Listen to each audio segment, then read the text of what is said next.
জীবনটা আসলে এক আশ্চর্য যাত্রা। এখানে আমরা প্রতিদিনই নতুন কিছু পাই, নতুন কিছু হারাই। কখনো মনে হয় সবকিছুই আমাদের নিয়ন্ত্রণে, আবার কখনো ক্ষণিকেই বুঝি আসলে আমরা কেবল খেলোয়াড়। আর খেলার আসল পরিচালক হচ্ছে নিয়তি। আমরা স্বপ্ন বুনি, ভালোবাসি, বিশ্বাস করি, ভেবে নিই সবকিছু চিরদিনের জন্য আমাদের কাছেই থাকবে। কিন্তু অদৃশ্য এক শক্তি যাকে আমরা নিয়তি বলি, সেই নির্ধারণ করে কার সাথে আমাদের পথ মিলবে, কে বা হারিয়ে যাবে অনেক দূরে, আর কে বা থেকে যাবে চিরদিনের মতো। মানুষের স্বভাব হলো ধরে নেওয়া। এটা আমার, সে আমার, এই স্বপ্নটা আমারই হবে।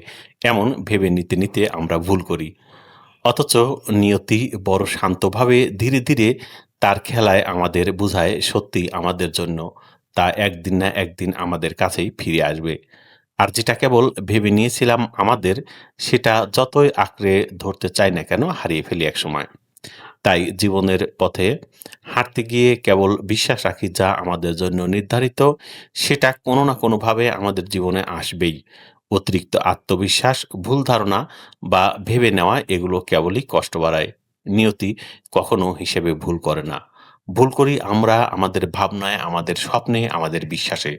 আমরা যা ধরে নিই পেয়ে গেছি, কিংবা ভেবে নেই এটা সেটা আমাদের, সেগুলো কখনোই আমাদের হয় না। কখনো ধরে নিতে নেই, ভেবে নিতে নেই, অতি আত্মবিশ্বাসী হতে নেই। কেননা নিয়তি বড় পাক্কা খেলোয়াড়।